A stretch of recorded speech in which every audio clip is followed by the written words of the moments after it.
For 14 years, a ruthless corporate honey plant used Thomas Caldwell's property line as an illegal dumping ground for thousands of pounds of rotting beeswax sludge. They thought they were burying a stubborn farmer in industrial waste. Instead, they accidentally gave him the raw materials for a multi-million-dollar empire. The Willamette Valley in Oregon is known for its picturesque, sweeping agricultural landscapes. But for Thomas Caldwell, his 40-acre slice of heaven had slowly transformed into a living, breathing nightmare. For 3 generations, the Caldwell family had cultivated lavender and sweet clover. It was a modest, honest living. Thomas, alongside his wife Sarah, worked from dawn until dusk to keep the farm in the black. They weren't wealthy, but they had their peace. That peace, however, was shattered in the spring of 2004 when Apex Nectar Corporation bought the sprawling 200-acre plot adjacent to Thomas's eastern property line. Apex Nectar was a gargantuan commercial honey packer. They didn't just harvest honey. They processed, pasteurized, and shipped millions of gallons of it across the country. And at the helm of this operation was Harrison Gable, a sharp-suited, aggressive CEO who viewed the surrounding independent farmers not as neighbors, but as obstacles. Gable had a specific vision for Apex's expansion, and Thomas Caldwell's 40 acres were directly in his crosshairs. Gable wanted that land for a new logistics hub and fleet garage. When Thomas politely but firmly refused a low-ball buyout offer, Harrison Gable didn't just take no for an answer. He initiated a siege. Processing raw honey on a commercial scale generates a massive amount of byproducts. The most problematic of these is called slum gum, a heavy, foul-smelling viscous sludge made up of impurities, dead bees, propolis, and unrefined raw beeswax. Legally disposing of slum gum and raw wax waste in a commercial landfill costs a small fortune due to its flammability and biological nature. But Gable had his corporate lawyers, led by the notoriously ruthless Bradley Hayes, find a loophole. Because slum gum was technically an organic, agricultural byproduct, Apex claimed they could use it as natural compost. Instead of spreading it over their own 200 acres, Gable instructed his foreman to dump every single drop of waste directly against Thomas Caldwell's chain-link property line. It started as small, pungent piles in the summer of 2005. Dump trucks would reverse to the very edge of the Apex property, their hydraulic beds whining in the afternoon sun, and release tons of sticky, brownish-black sludge. The smell was indescribable, a sickeningly sweet, putrid odor of rotting nectar, decaying insects, and fermenting wax that hung over Thomas's farm like a toxic cloud. By year 3, the piles had coalesced into a solid wall of biological waste, spanning over a quarter-mile of the fence line. In some places, the mounds were 10 feet high. The environmental impact on Thomas's farm was devastating. The sticky mountains of a slum gum attracted biblical swarms of yellow jackets, wasps, and rodents. The pests spilled over the property line, aggressively destroying Thomas's eastern lavender crops. Worse, the heavy Oregon rains caused the acidic runoff from the rotting mounds to seep into Thomas's soil, poisoning his irrigation trenches. Thomas fought back. He spent thousands of dollars he didn't have hiring independent environmental surveyors and filing grievances with the county zoning board. But corporate money talks loudly in rural counties. Apex Nectar provided nearly 300 jobs to the local economy. When Thomas presented his case to the local agricultural commissioner, a man named Gregory Miller, he was met with sympathetic but empty shrugs. "It's an organic byproduct, Tom," Commissioner Miller had said, leaning back in his leather chair. "Apex's lawyers have certified it as agricultural composting. My hands are tied. If you don't like the smell, maybe you should reconsider Mr. Gable's buyout offer." That was the twist of the knife. It wasn't just illegal dumping. It was a calculated, legally sanctioned method of corporate suffocation. Every time Thomas filed a lawsuit, Bradley Hayes would bury him in endless discovery motions and procedural delays. Thomas was bleeding money on legal fees while his crop yields plummeted. For 14 agonizing years, this was Thomas Caldwell's reality. From 2004 to 2018, the wall of waste grew. It became a hardened, monstrous monument to corporate greed. Sarah begged Thomas to walk away. The stress was aging him prematurely. He was working 80-hour weeks just to pay the interest on their mounting farm loans. By the winter of 2018, the Caldwells were officially on the brink of bankruptcy. The bank had issued a final warning. They were going to lose the legacy that Thomas's grandfather had built, all because Harrison Gable decided to use them as a garbage can. Defeated, exhausted, and financially ruined, Thomas walked out to the eastern fence line on a freezing November evening. The massive mounds of wax and sludge looked like alien terrain under the moonlight. Armed with a heavy steel trenching shovel, Thomas approached the oldest section of the mound, a 10-foot hill of waste that had been dumped over a decade ago. Fueled by a cocktail of cheap bourbon and pure, unfiltered rage, Thomas swung the shovel. He wanted to destroy it. He wanted to set it on fire. He swung again and again, hacking through the weather-beaten black crust of the slum gum. But as the steel blade broke through the outer shell and penetrated deep into the core of the 14-year-old mound, the shovel didn't hit rotting sludge. It hit something rock hard. Thomas stopped. He dropped to his knees in the freezing mud and pulled away the dark outer crust with his bare hands. What he found beneath the surface would completely rewrite the trajectory of his life and become Harrison Gable's worst nightmare.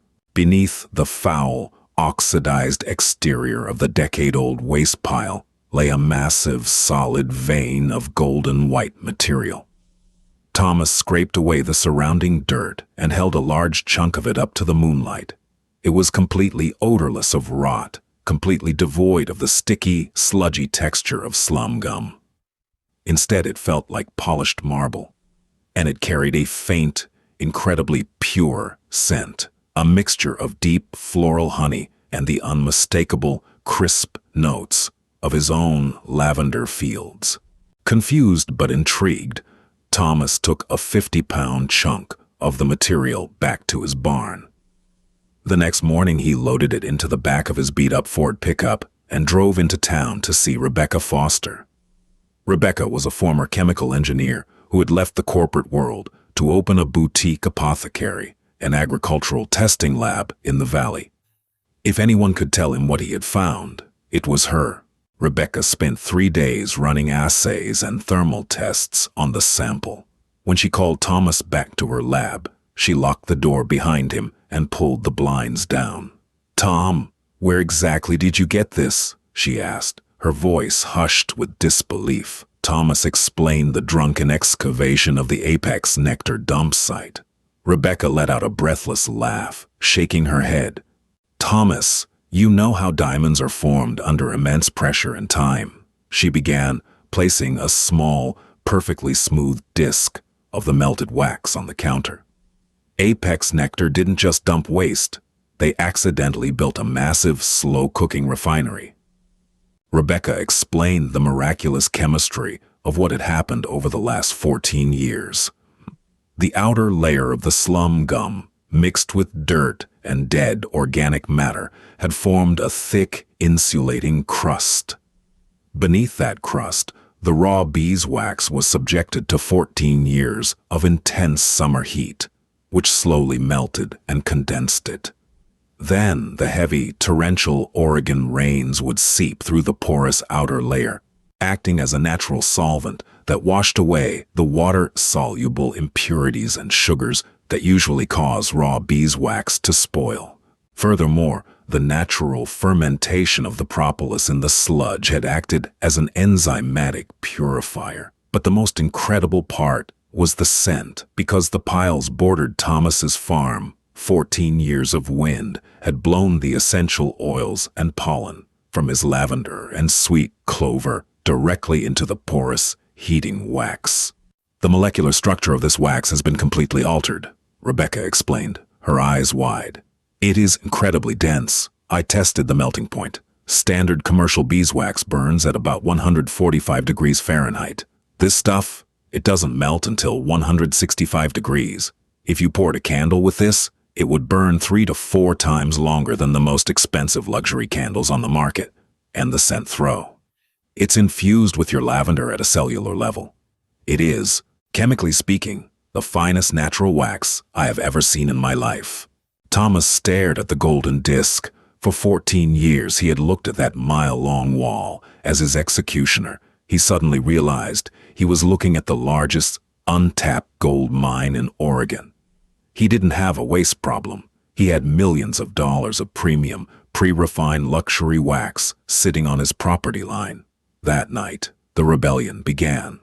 Thomas and Sarah maxed out their last remaining credit card to buy 3 industrial, food-grade melting vats, fine mesh filtration screens, and hundreds of premium glass vessels. They couldn't afford to hire help, and they couldn't let Apex Nectar know what they were doing. If Harrison Gable found out the waste was valuable, he would stop dumping it, or worse, find a way to claim it. So the Caldwells became ghosts on their own land. During the day, Thomas maintained the facade of a broken, failing farmer. But at midnight, under the cover of darkness, he and Sarah would drive a modified tractor out to the fence line. Using headlamps equipped with red lenses to avoid being seen by the Apex security patrols, they began mining the mounds. They hacked into the oldest, most cured sections of the piles, extracting hundreds of pounds of the dense, golden core. They hauled it back to their sealed barn, where the vats boiled away until dawn. They filtered the wax a final time, poured it into the glass vessels, and used wooden wicks to complement the slow burn. They branded the company Boundary Line Botanicals. The packaging was minimalist, featuring a simple, stark line drawing of a fence. The tagline read, "Forged by time, purified by nature." Rebecca Foster used her connections to get the candles into a high-end artisan market in Portland, targeting the ultra-wealthy eco-luxury crowd. They priced the candles at an outrageous $85 each, banking on the unique story and the impossible burn time. The response was absolute hysteria. Customers had never experienced anything like it. A standard soy candle from a mall brand would burn out in 40 hours. A Boundary Line candle burned for a staggering 130 hours. The scent didn't just fill a room, it lingered for days, a complex, intoxicating blend of aged honey and fresh lavender that synthetic fragrances couldn't hope to replicate. Within 3 weeks, they sold out of their first batch of 500 candles. By month 2, boutique hotels in Seattle and San Francisco were calling, demanding wholesale orders. The money began flooding in, not in trickles but in torrents. In 90 days, Thomas paid off the immediate arrears on his farm mortgage. In 6 months, they had $500,000 sitting in a business checking account.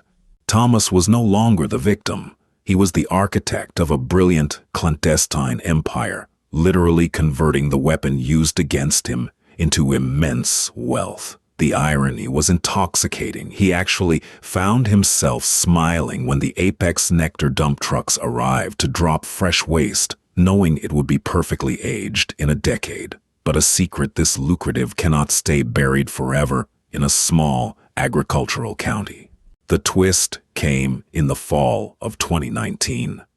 Harrison Gable's wife, an avid collector of luxury home goods, purchased a $120 limited edition Boundary Line candle from a high-end boutique in Aspen, Colorado. She burned it during a dinner party at the Gable estate. Harrison Gable was walking through his dining room when the scent hit him. It was a smell he knew intimately. It was the distinct, proprietary, floral signature of Apex Nectar's raw honey, mixed undeniably with the sweet clover and lavender that grew on the neighboring farm he had been trying to destroy for 15 years. Gable picked up the heavy glass jar, his blood running cold as he read the label. Boundary Line Botanicals. Hand-poured in Oak Haven, Oregon. He didn't just realize that Thomas Caldwell had survived. He realized Thomas Caldwell was getting filthy rich off the very trash Gable had used to torture him.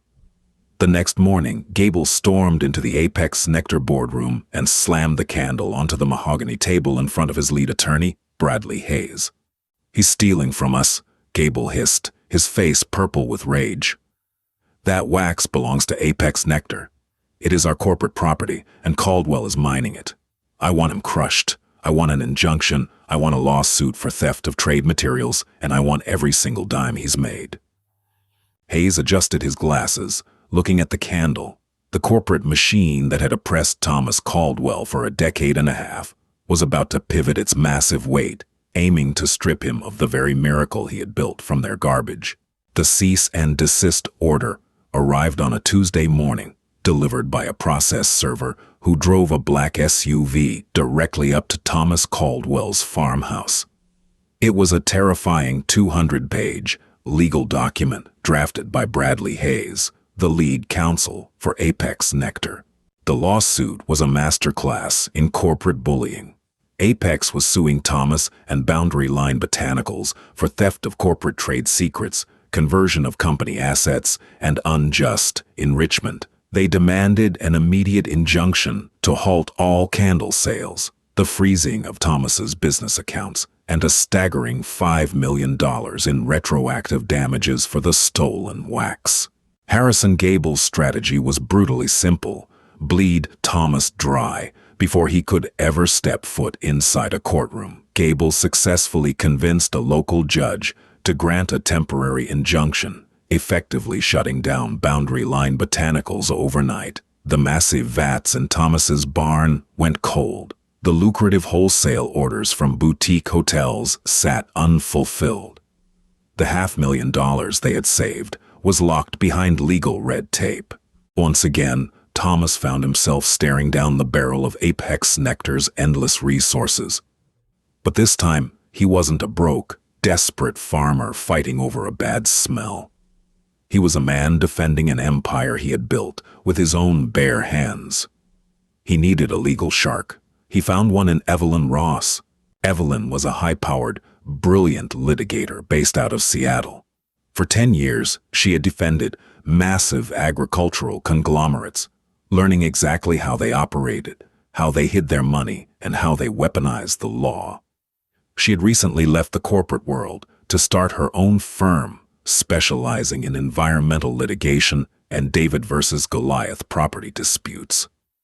When Thomas called her and explained the situation, Evelyn drove down to the Willamette Valley that very afternoon.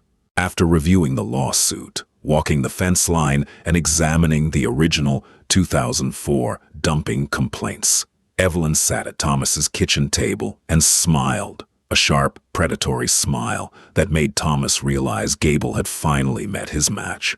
"Gable is arrogant and his lawyer is sloppy," Evelyn said, tapping a manicured fingernail against the injunction.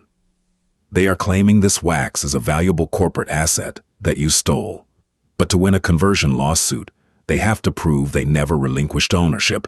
They have to prove it wasn't garbage." Evelyn pulled out the heavily stamped zoning board transcripts from 2005. 14 years ago, to avoid paying millions in hazmat and commercial landfill fees, Bradley Hayes legally classified this slum gum as agricultural refuse and discarded compost. They explicitly stated on the public record that the material had zero commercial value and was being abandoned for natural decomposition. She leaned in, her eyes gleaming. "In the eyes of the law, this is a concept called rel derelicta, abandoned property. When you throw a chair in a dumpster, you surrender your ownership of it.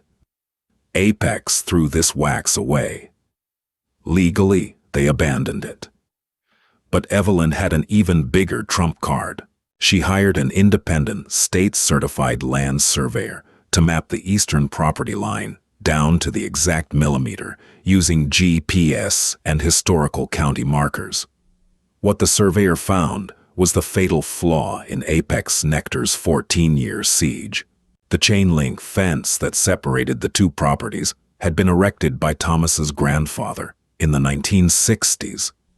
but it hadn't been built exactly on the property line. To leave room for a tractor path, the fence was built 12 feet inside the Caldwell property.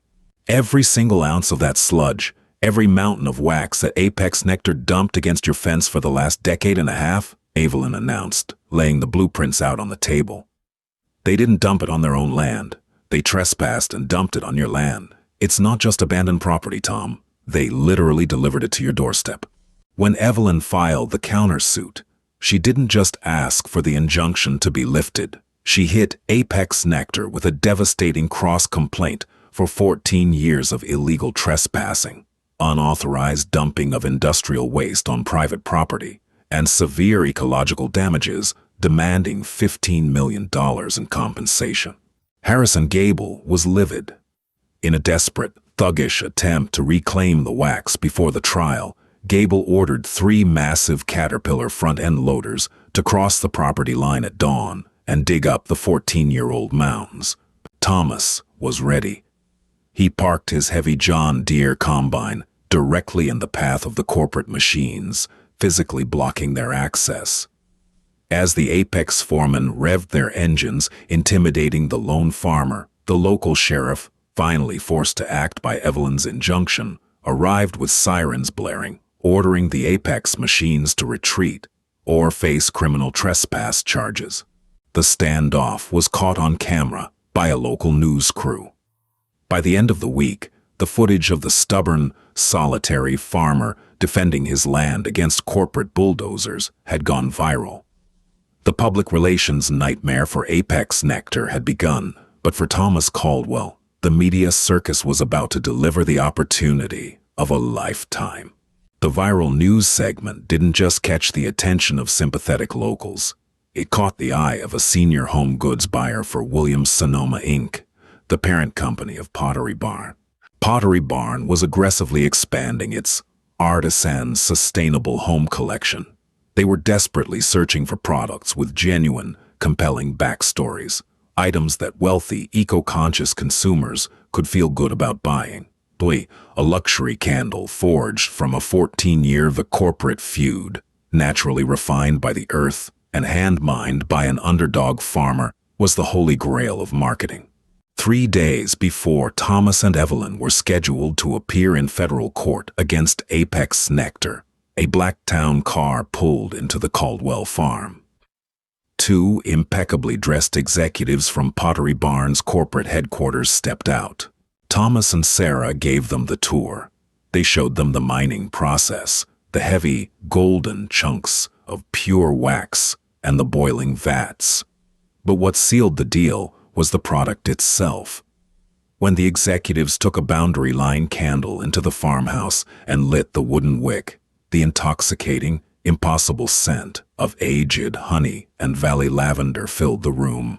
When they verified the 130-hour burn time, they were utterly speechless. Right there, at the scarred oak table where Evelyn had drafted her legal counterattack, Pottery Barn offered Thomas Caldwell an exclusive national distribution contract.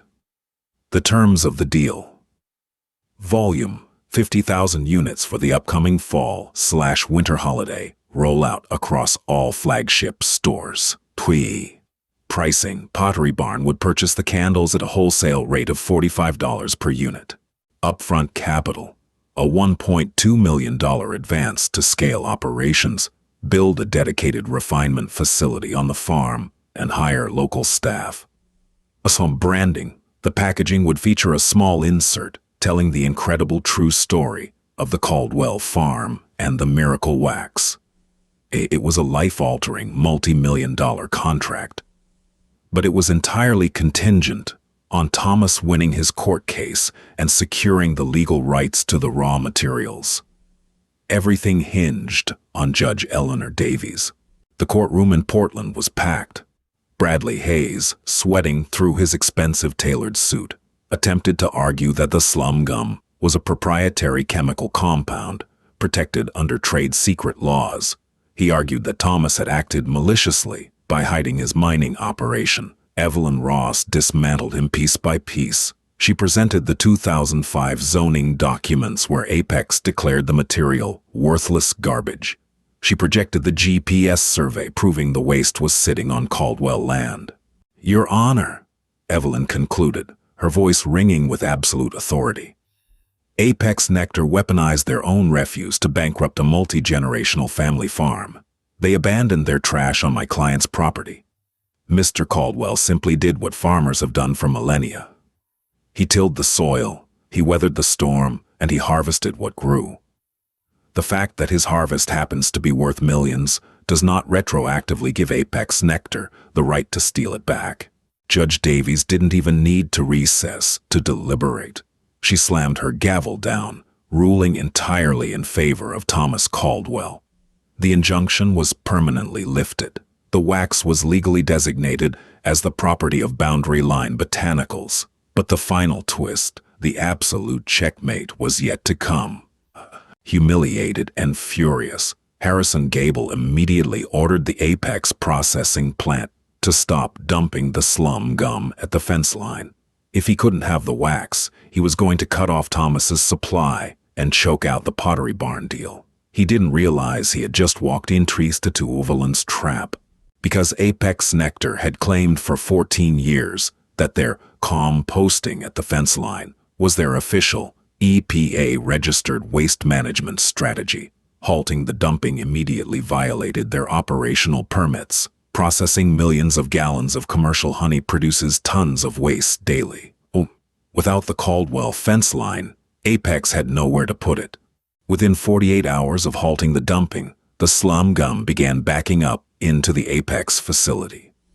The factory floors flooded with rotting sludge. Production ground to a halt. When Gable frantically tried to hire commercial hazmat trucks to haul it to a certified chemical landfill, he discovered the cost was astronomical, over $80,000 a week.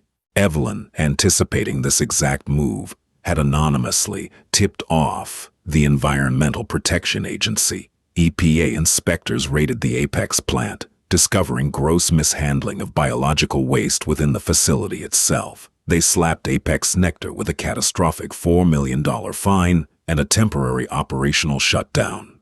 The financial bleed was fatal. Apex Nectar's stock price plummeted by 60% in a single week. The corporate board of directors, facing total ruin, held an emergency vote. Harrison Gable was unceremoniously fired, escorted out of the building he had built by his own security guards. 6 months later, Apex Nectar filed for Chapter 11 bankruptcy. Thomas Caldwell, meanwhile, was thriving. The Pottery barn launch was an unprecedented success. Boundary Line Botanicals became the hottest luxury home item of the year, selling out nationwide in less than 3 weeks. Thomas used his profits to hire a crew of 30 local workers, many of whom had lost their jobs when Apex went under. In the ultimate stroke of poetic justice, when the Apex Nectar commercial property went up for liquidation auction, Thomas Caldwell was the highest bidder. He bought the sprawling 200-acre facility that had once tried to destroy him, purchasing it for pennies on the dollar. He transformed the massive industrial warehouses into the new, state-of-the-art production headquarters for Boundary Line Botanicals. Thomas never tore down the chain-link fence. He left it standing, right where his grandfather had built it.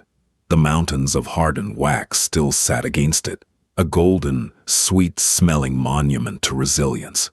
He had taken the toxic sludge meant to bury his family's legacy, and he had turned it into light. Thomas Caldwell's story proves that sometimes the greatest treasures are buried beneath the very things meant to break us. What started as a calculated act of corporate sabotage miraculously transformed into a multi-million-dollar empire of light.